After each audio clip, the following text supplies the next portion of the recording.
Karon adlaw sa Miyerkules sa ika-15 nga semana sulod sa tuig. Ang pagbanagbanag sa gingharian sa Dios nagpadayag sa laraw sa Dios alang sa kaluwasan nga gihimo ni Hesus diha sa iyang pagwali sa pagpanudlo ug sa pag-ayo. Ang ebanghelyo karong adlaw nagmatuod nga si Hesus mao ang instrumento sa pagpadayag ug sa kahibalo sa Dios. Sa iyang paghisgot sa iyang kasayuran mahitungod sa Amahan ug ang kasayuran sa Amahan mahitungod kaniya, maoy nagmatuod sa iyang mesiyanhong pagpangalagad. Si Hesus ug ang Amahan naghibaw anay sa usag-usa tungod kay nag-inambitay man sila ni anang dili mabuwag ni mabahin nga kahiusahan. Silang duha usara. Ug mao kini ang basihan ug nagmatuod kang Hesus isip tigdala sa paghari sa Dios.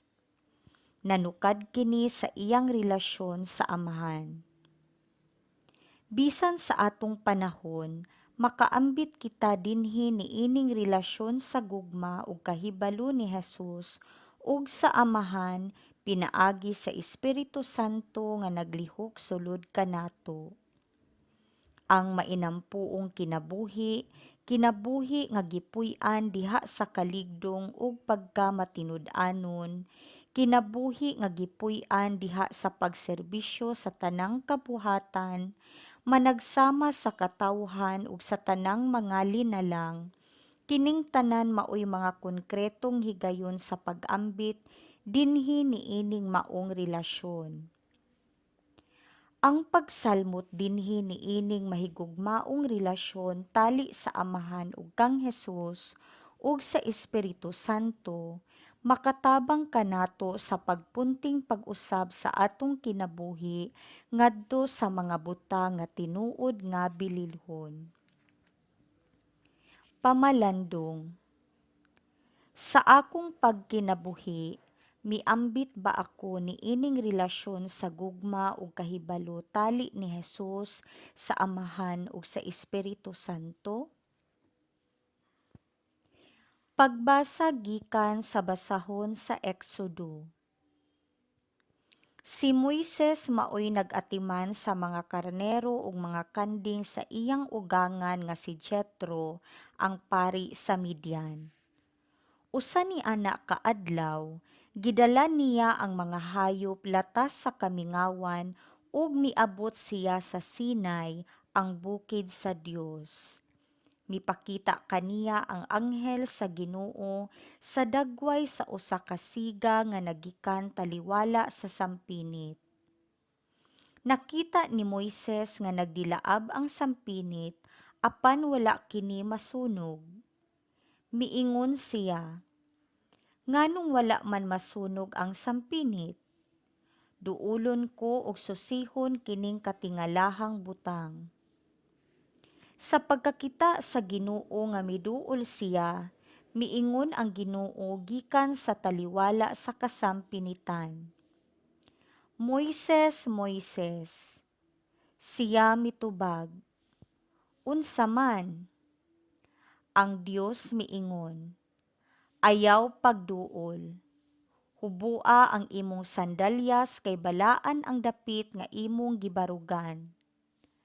Ako ang Dios sa imong mga katigulangan, ang Dios ni Abraham, ni Isaak ug ni Jacob. Busa gitabuna ni Moises ang iyang nawong kay nahadlok man siya nga mutan-aw sa Dios. Nadungog ko ang mga hilak sa mga Israelita ug nakita ko kung giunsa sila pagdaog-daog sa mga Ehiptohanon. Ug karon ipadala ko ikaw ngadto sa hari sa Ehipto aron pagkuha sa akong katawhan gikan sa Ehipto. Apan miingon si Moises, kinsa man ako nga paadtuon mo sa hari sa Ehipto aron pagkuha sa mga Israelita? Ang Dios mitubag, ubanan ko ikaw ug inigdala mo na sa katawhan gawas sa Ehipto, simbahon ako ninyo dinhi niining bukira. Mao kini ang magmatuod nga gipadala ko ikaw. Ang pulong sa Ginoo. Salmo responsoryo. Ang Ginoo maayo ug maluluy-on. Dayga ang Ginoo o kalagko, tibuo kong kaugalingon, dayga ang iyang balaang ngalan. Dayga ang Ginoo o kalagko, ug ayaw hikalimti ang tanan niyang mga kaayuhan. Ang Ginoo maayo ug maluluy-on. Gipasaylo niya ang tanan mong kadautan, giayo niya ang tanan mong balatian. Giluwas niya ang imong kinabuhi sa kalaglagan, gilibutan kaniya sa kaayo ug kaluoy. Ang Ginoo maayo ug maluluy-on.